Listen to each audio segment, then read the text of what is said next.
বন্ধুরা, ভারত পাকিস্তান মানেই উত্তেজনা। আর সেই মঞ্চে ছোটদের এশিয়া কাপে পাকিস্তানকে ৯০ রানে উড়িয়ে দিল ভারতের অনূর্ধ্ব-১৯ দল। ব্যাটে মাঝারি স্কোর, কিন্তু বলে আগুন ঝরালো ভারতের ছোটরা। প্রথমে ব্যাট করতে নেমে ভারত অল আউট হয়ে যায় ৪৬.১ ওভারে ২৪০ রানে। শুরুটা মোটেই ভালো ছিল না। মাত্র ৫ রান করে ফেরেন বৈভব সূর্যবংশী। কিছুক্ষণের মধ্যেই আউস মাত্রে। প্রথমে ১০ ওভারেই ২ ওপেনারকে তুলে নেয় পাকিস্তান। তবে ২৫ বলের ঝোড়ো ইনিংস খেলে আয়ুষ ৪টি ৪, ৩টি ৬ মেরে ভারতকে কিছুটা স্বস্তি দেয়। এরপর দায়িত্ব নেন অ্যারন জর্জ। ৮৫ রানের দুর্দান্ত ইনিংস।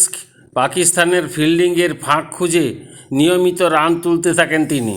শেষ দিকে চালিয়ে খেলেন কনিষ্ক চৌহান। ৩টি বিশাল ছক্কায় ৪৬ রান করে ভারতের স্কোর পৌঁছে যায় ২৪০-এ। এদিকে রান তাড়া করতে নেমেই খেই হারায় পাকিস্তান। ৩০ রানের মধ্যেই ৪ উইকেট। একের পর এক ব্যর্থতা। সমীর, আলী হাসান, আহমেদ কেউই দাঁড়াতে পারেনি। হুজাইফা আহসান ৭০ রান করে লড়াই চালালেও সঙ্গ পাননি। অধিনায়ক ফরহান ইউসুফকে ফিরিয়ে গুরুত্বপূর্ণ ব্রেক থ্রু এনে দেয় বৈভব সূর্যবংশী।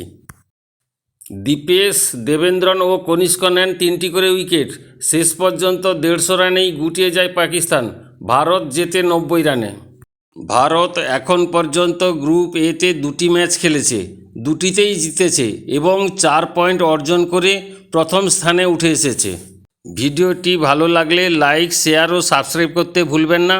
ভালো থাকবেন, সুস্থ থাকবেন এবং নিজের খেয়াল রাখবেন।